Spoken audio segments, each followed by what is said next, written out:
भी सब विद्यार्थी हैं, आप लोगों ने दर्शन शास्त्र विषय अपने बीए के कोर्स में लिया है और मैं जहाँ तक समझता हूँ कि 12वीं क्लास में ये विषय बच्चों के पास में प्राय उपलब्ध नहीं होता है। तो कहने का मतलब ये है कि आमतौर पर जो बच्चे दर्शन शास्त्र विषय का चयन बीए कोर्स के लिए करते हैं उनके लिए दर्शन शास्त्र बिल्कुल एक नया विषय होता है। क्या विषय है ये? दर्शन शास्त्र। और इसको हम अंग्रेजी में क्या कहते हैं? फिलॉसफी। चलिए इसको ऐसे लिखता हूं मैं। ये दर्शन शास्त्र विषय क्या होता है, या हम इसको अंग्रेजी में कहें तो फिलॉसफी क्या चीज होती है, हम इसके बारे में क्या कह सकते हैं, अर्थात हम इसको किस तरीके से इसका निरूपण कर सकते हैं या ये सोचते हैं कि दर्शन शास्त्र के अंतर्गत हम बहुत ही सादा भाषा में कहें तो किस चीज का अध्ययन करते हैं, वो क्या चीज है जिसको कि हम दर्शन शास्त्र के माध्यम से पढ़ने का प्रयास करते हैं। तो आइए सबसे पहले हम इसके नाम से ही बात शुरू करें। जैसा कि मैंने आपको कहा कि दर्शन शास्त्र, ये दर्शन शब्द तो हमारे लिए कोई नया नहीं है, या नया है? दर्शन शब्द हमारे लिए नया नहीं है। क्या मतलब होता है दर्शन का? किस चीज को हम दर्शन कहते हैं?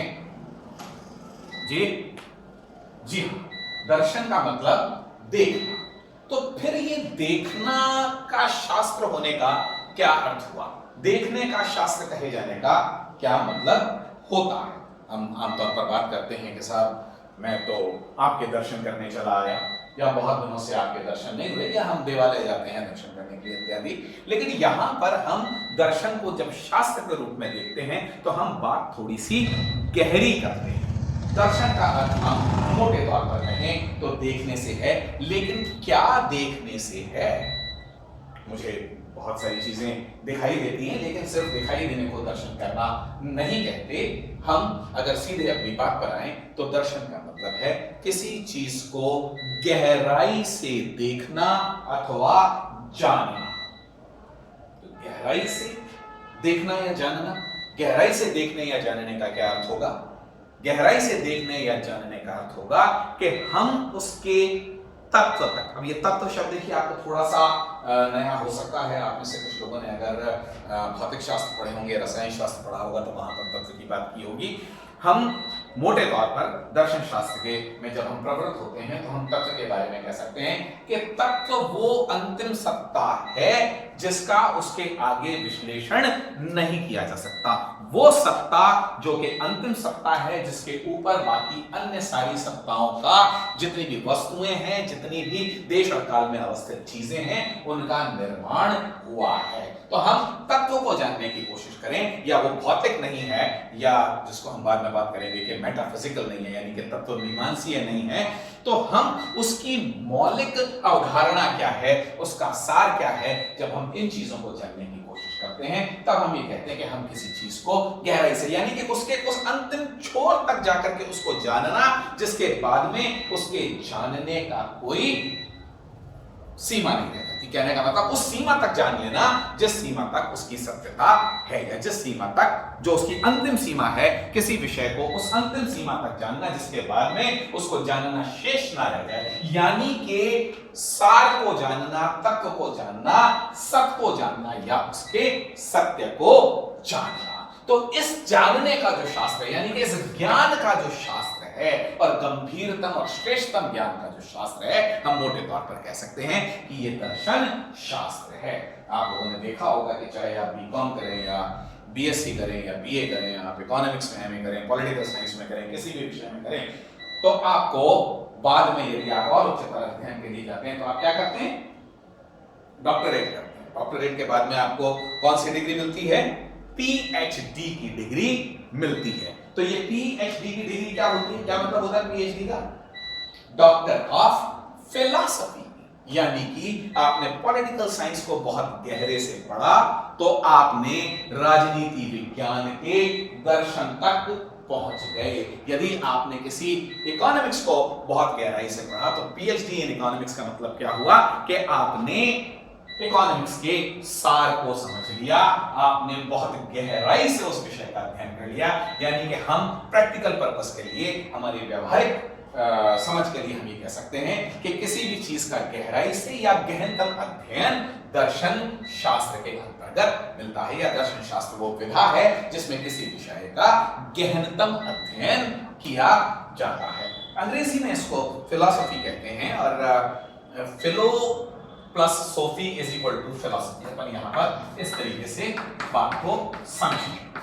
देखिए, मैं आपको बहुत शुरू में ये बता दूं कि फिलॉसफी कोई दर्शन शास्त्र का एग्जैक्ट ट्रांसलेशन होता हो ऐसा हमको मान करके चलना नहीं चाहिए, लेकिन फिर भी विद्यार्थी के रूप में हमारे लिए ये पर्याप्त है कि जिसको हम हिंदी में दर्शन शास्त्र कहते हैं उसको हम अंग्रेजी में फिलॉसफी कहते हैं। फिलॉसफी दो शब्दों से मिलकर के बना है, जिसमें से पहला शब्द है फिलो और दूसरा शब्द है फिलॉसफी, और philo plus sophy is equal to philosophy. Philo का क्या अर्थ है? फिलो किसको कहते हैं? फिलो का अर्थ है अनुराग, लगाव, है ना? आपने शब्द सुना होगा फिलैंथ्रोपिक। कोई जने सोशियोलॉजी थी किसी के पास में, हाँ, तो सोशियोलॉजी वाले बच्चे जो थोड़ा बहुत एंथ्रोपोलॉजी पढ़ते हैं, जिसको क्या कहते हैं, मानव शास्त्र, वो पढ़ते हैं, तो वो फिलैंथ्रोपी की बातें करते हैं। फिलैंथ्रोपी का मतलब क्या होता है कि जो समाज से प्यार करता है, जो मानव जाति से प्रेम करता है, उसको फिलैंथ्रोप कहते हैं। तो वहां पर भी फिल शब्द आ रहा है ना?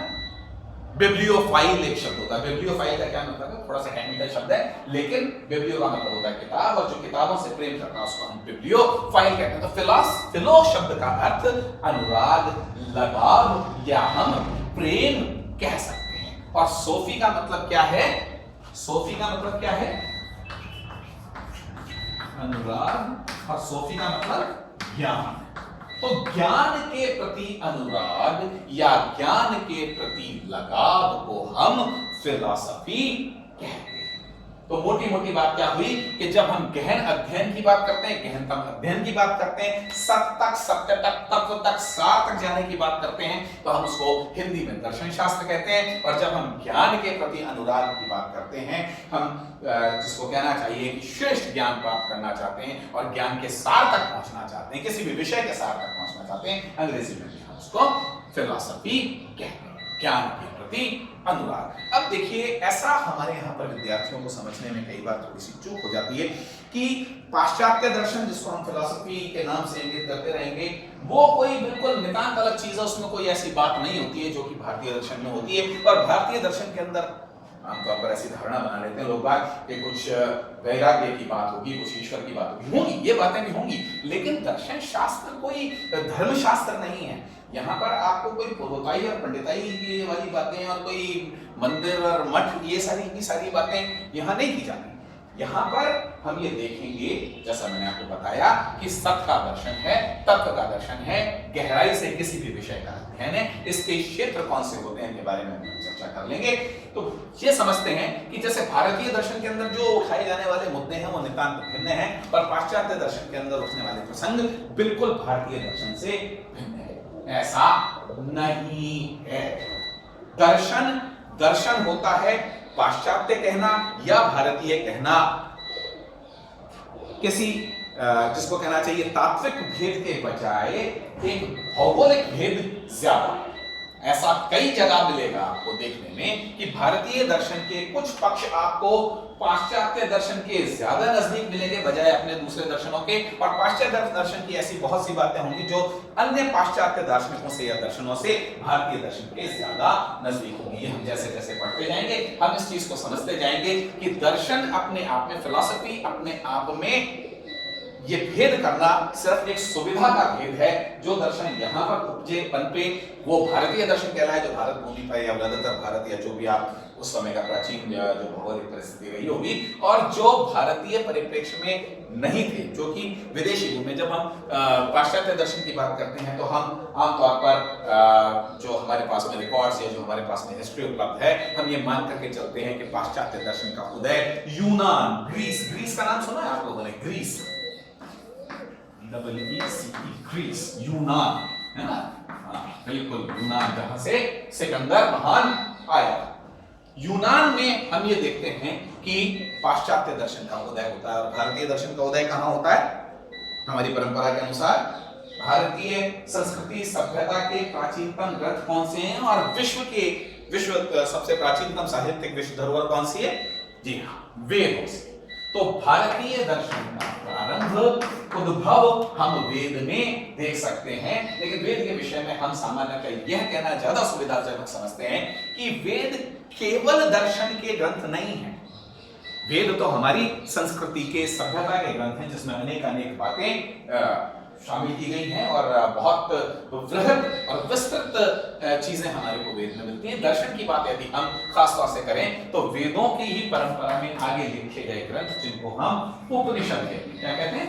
उपनिषद। उपनिषद विशुद्ध रूप से दार्शनिक ग्रंथ हैं। ये बात समझ में आई?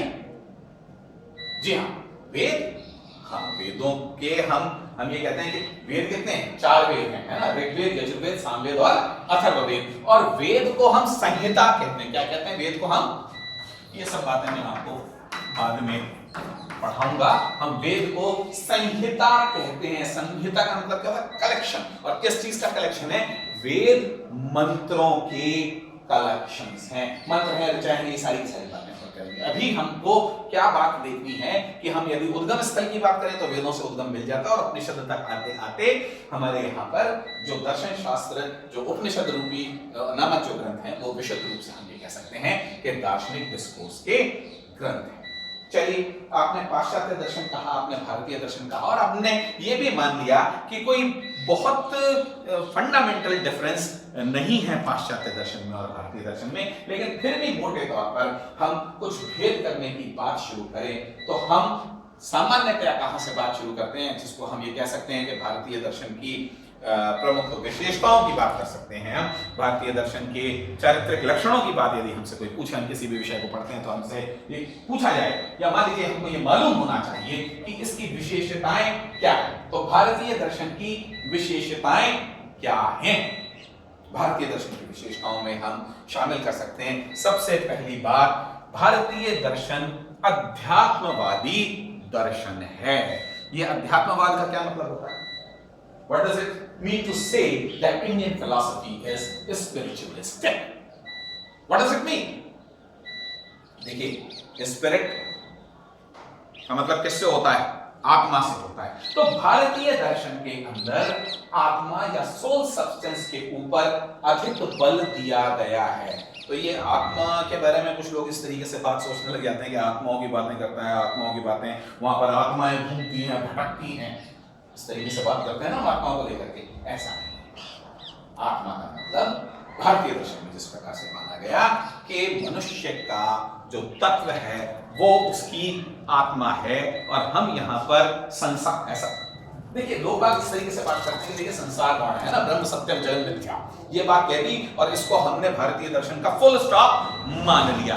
ये ठीक है कि भारतीय दर्शन में ऐसा कहा गया कि हमने जगत को मिथ्या कहा, लेकिन इसका अर्थ ये नहीं है कि हमने जगत को महत्व नहीं दिया। यदि जगत महत्वपूर्ण नहीं होता तो दर्शन नहीं होता, और दर्शन नहीं होता तो बहुत सारे ऐसे दार्शनिक सिद्धांत नहीं बनते जिनको कि हम सत्य के सिद्धांत कहते हैं। तो जगत बहुत महत्वपूर्ण है, लेकिन जगत के साथ साथ जगत से ज्यादा, जगत को पार करते हुए हम परलोक की बात करते हैं, उस आत्मा की बात करते हैं जो जगत में है और जगातीत भी है, जो शाश्वत।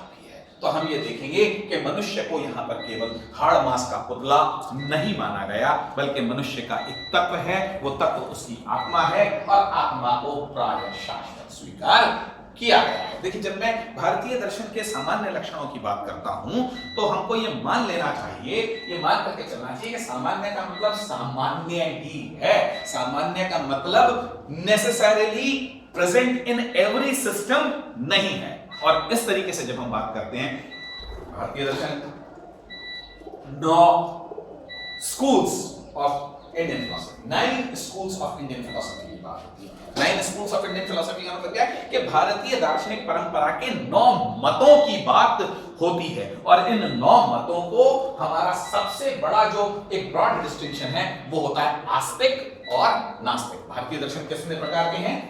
आस्तिक और नास्तिक। ये आस्तिक और नास्तिक क्या होता है? व्हाट इज आस्तिक, जिसको हम ऑर्थोडॉक्स कहते हैं, और नास्तिक क्या होता है? जिसको हम हीटेरोडॉक्स कहते हैं। हम इसमें बिलीवर और नॉन बिलीवर की बात नहीं कर रहे हैं, और जानबूझ करके नहीं कर रहे हैं, क्योंकि दर्शन में आस्तिक और नास्तिक के भेद एक अलग तरीके से भेद होगा। जी हाँ, आस्तिक का मतलब जो अस्तित्व को स्वीकार करता है, और ये अस्तित्व किस चीज का अस्तित्व हो सकता है, इसकी भी बात की जाएगी। और नास्तिक का मतलब क्या है? जो अस्तित्व को स्वीकार नहीं करता है। Very good. जो अस्तित्व को स्वीकार नहीं करता है वो नास्तिक, और जो अस्तित्व को स्वीकार करता है वो आस्तिक। तो अस्तित्व किस चीज का अस्तित्व स्वीकार करता? सामने एक कुर्सी रखी हुई है, इसका अस्तित्व है, कौन डिनाई कर सकता है? ये प्रोजेक्टर लग रहा है, ये ब्लैक बोर्ड है, मैं आपको पढ़ा रहा हूं, ये सारी की सारी चीजों का अस्तित्व है या नहीं है? इनका अस्तित्व है। तो क्या इस तरीके के अस्तित्व में विश्वास करने वाला ही आस्तिक होता है, या इसके अलावा भी कोई बात है? जी हाँ, जब मैंने कहा कि भारतीय दर्शन, दर्शन का मतलब गहन अध्ययन, गहन ज्ञान, सर्वोच्च ज्ञान या सर्वोच्च ज्ञान को प्राप्त करने का प्रयास, तो हम ये कहेंगे कि अस्तित्व का मतलब यहां पर मोटे तौर पर हमारा, फिर से अपनी बात पर आ जाए कि तीन चीजों का होना जरूरी है, और तीन में से कम एक चीज का होना बहुत जरूरी है आस्तिक होने के लिए। सबसे पहले वेदों की प्रामाणिकता में विश्वास।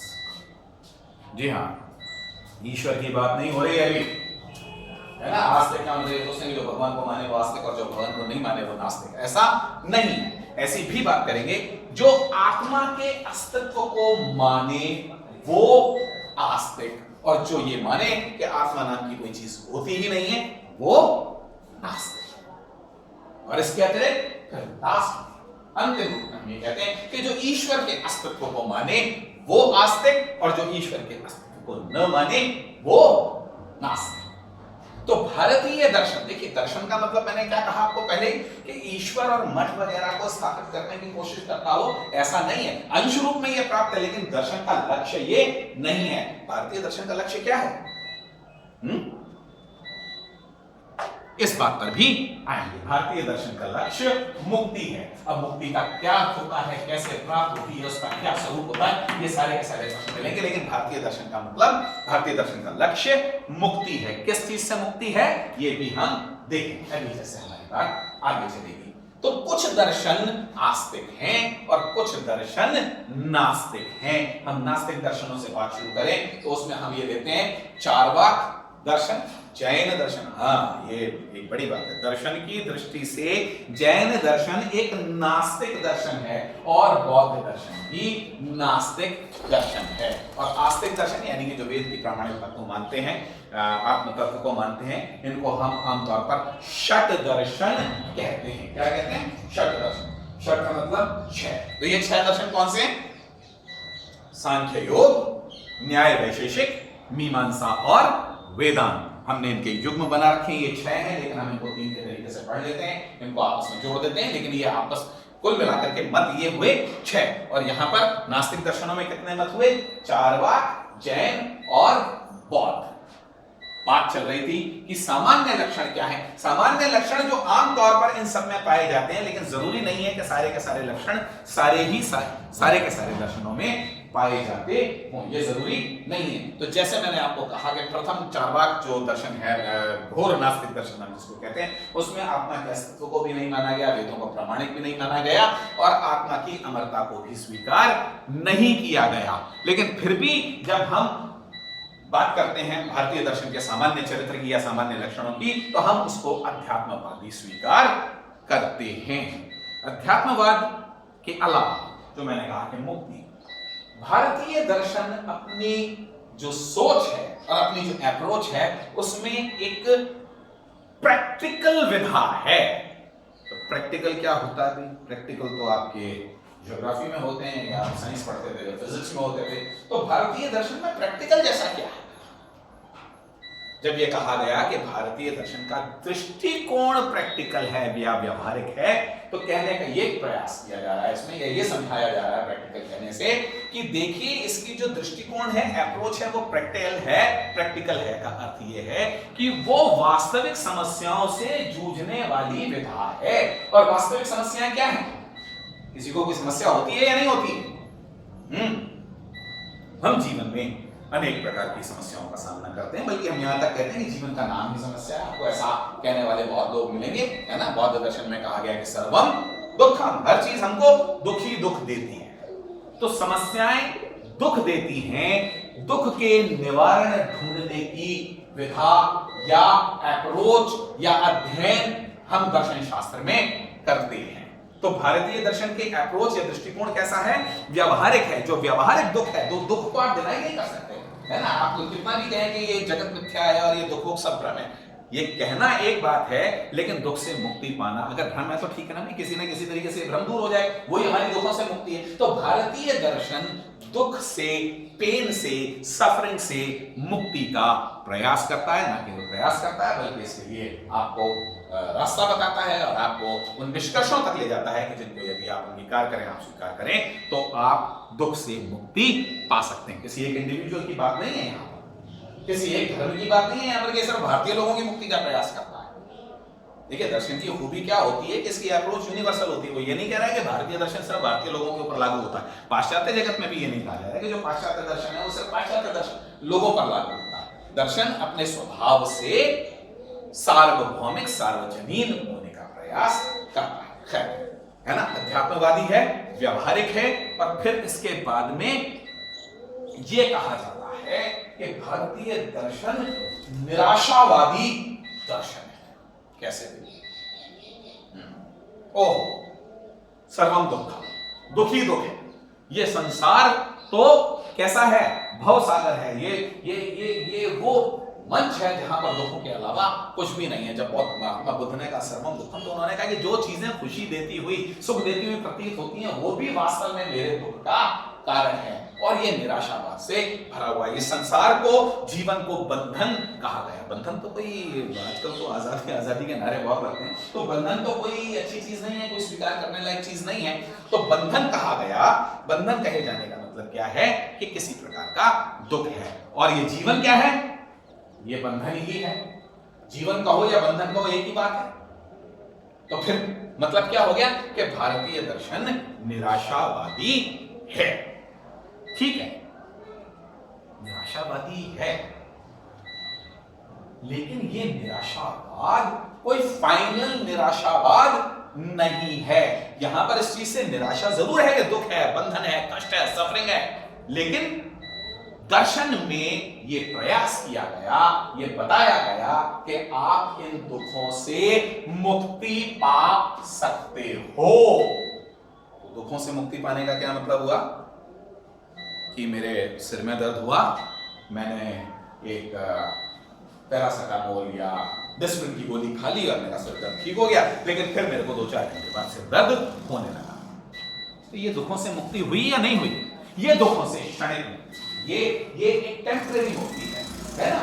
लेकिन दर्शन में ऐसी मुक्ति की बात नहीं कर रही है। मेडिकल साइंस में speak about the relieving from pain for the time being, maybe permanently, but they have not succeeded because life is suffering। ऐसा हम फिर भी मानते हैं, जब तक जीवन है कष्ट होंगे, और नहीं होंगे तो कष्टों के लौट कर आने की संभावना बनी रहेगी। लेकिन दर्शन शास्त्र में जिस मुक्ति की बात की जा रही है, वो दुख से आत्यांतिक निवृत्ति की बात की जा रही है। आप आत्यांतिक निवृत्ति का मतलब समझते हैं? आत्यांतिक मतलब absolute cessation of pain and suffering, यानी कि दुख का निवारण हो। और निवारण ऐसा नहीं हो कि दुख के आने की, जब दुख चला जाए और दुख के लौट आने की समस्त संभावनाएं सदैव के लिए समाप्त हो जाए, उसको हम मुक्ति या मोक्ष कहते हैं। तो भारतीय दर्शन ये बात स्वीकार करके चलता है कि जीवन का मतलब बंधन है और बंधन का मतलब दुख है, कष्ट है, लेकिन वो उस दुख से छूटने की, उस दुख से निवृत्त होने का उपाय भी बताता है। तो वो केवल पेसिमिस्टिक नहीं है, वो पेसिमिज्म से शुरू होता है ये आप कह सकते हैं, लेकिन उसकी परिणति किसी पेसिमिज्म में या निराशावाद में नहीं होती। उसकी परिणति हम ये देखते हैं कि अंततोगत्वा एक आशावाद में होती है और वो ठोस मार्ग बताता है।